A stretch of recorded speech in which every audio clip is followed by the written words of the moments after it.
Hey guys, Mike here. So today's cult classic review is 1985's The Breakfast Club, starring Emilio Estevez, Judd Nelson, Molly Ringwald, Ali Sheedy, and Anthony Michael Hall as The Breakfast Club. In The Breakfast Club, 5 high school students are on detention on a Saturday, and they find out that they have more in common than they initially thought, and so we have The Breakfast Club. So guys, this is a movie in this series before watching and reviewing it today. I had not seen it before. But honestly, without seeing this movie, everyone knows that The Breakfast Club is an absolute classic. So I wanted to see if all the hype was warranted, or whether this is one that has just been overhyped over the years and does not deserve the praise it gets. So, what did I think of The Breakfast Club? Well, I gotta say that everyone in this film is just excellent. Within the first 5 minutes of the movie, you get a clear idea about who these kids are. And it's throughout the movie when they start to open up more and talk about their own experiences is when you really get to know them. But it's in those first couple of minutes where you get a brief idea of what they're like as a person. And honestly, though I'd say that some of their backstories were a little bit obvious,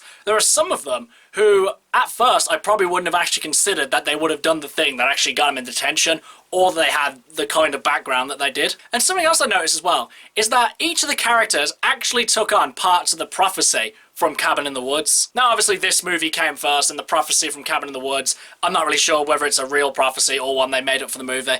But in any case, you have the athlete, the jester, the scholar, the whore, and the virgin. You know, obviously, lack of a better term for some of them. Now, with the guys, they do tend to fit these character types. But with the girls, though, I actually thought it was one way with them. But then, as the story progressed a bit more, it was pretty much the opposite. Though, obviously, there are a lot more to these characters than just these simple traits. It's just something funny I thought of when I was watching this. One of my biggest surprises with The Breakfast Club, though, is that pop culture hadn't really ruined my experience for this one. Because really, pop culture has only given away like 1 or 2 lines and a couple of shots here and there. The main topics of discussion in this remained completely fresh, and I'd never actually heard anyone reference these scenes before. So that was something that allowed me to enjoy this one a lot more than I would have if this movie had been ruined over the years. The Breakfast Club does a really good job of mixing genres together. The 2 main ones obviously being comedy and drama, though usually comedy and drama pretty much go hand in hand. Though usually it's in bad movies where you see these two not really meld together, but it takes an absolutely excellent film to see how these things go hand in hand, because it comes across as very real as well. Everything that happens to these kids in their journey to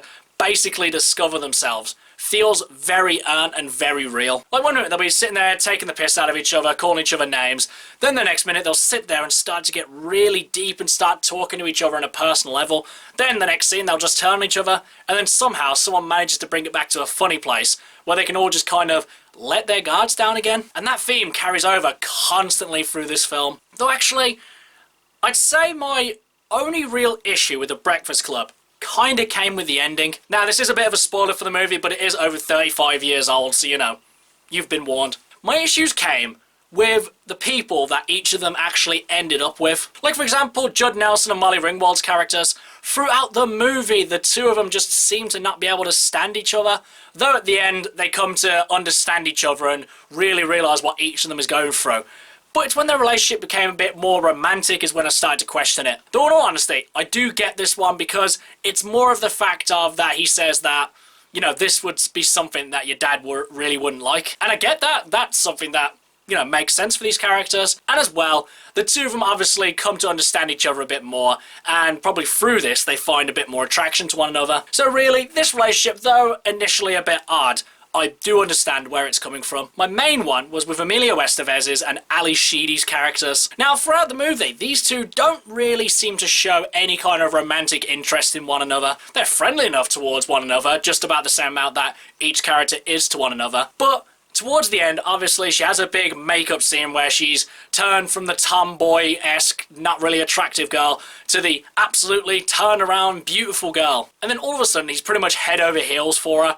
And really, I just think scenes like this are just really silly. Though obviously it's just a massive cliche for old American high school dramas, and it probably actually does fit into a lot of these modern day high school dramas. It's just one of these things I just thought was really silly and just unearned. And honestly, I think she looked better before, just personal preference. But as well, another issue, throughout this movie, the kids come to discover that the main cause of all their disdain and unhappiness and depression with the world comes from their parents, either being overbearing, unattentive, or just downright abusive. And obviously, they come to discover this after talking to one another. But with this newfound information, you never really get to see them confront their parents about this. And honestly, I think that was such a waste of opportunity. Even if it was just the most minute thing, like when one of them got in the car, they didn't immediately talk to their parents, or when the parent went to hit them or something like that, they didn't flinch, or they just talk back to them when they probably normally didn't.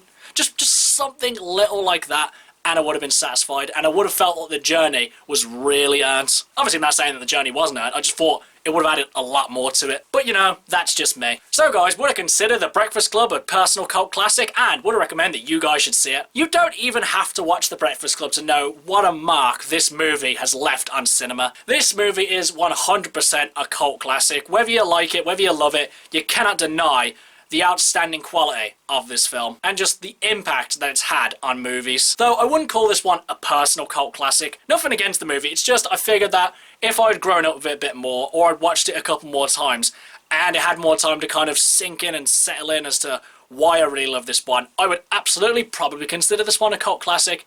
But as it stands right now, after one watch, I really wouldn't call it a cult classic for myself. Excellent movie nonetheless though. But should you guys watch this one? Absolutely. If you haven't already seen The Breakfast Club, then you need to watch this film. Because this film has got something for everyone, and it's just an absolutely excellent watch. From the comedy to the drama, The Breakfast Club is an outstanding piece of cinema that everyone really needs to check out. Okay guys, that's my cult classic review of The Breakfast Club. Do you love it? Do you hate it? Whatever you think, drop it in the comments below. Until next time, I've been Michael. See ya!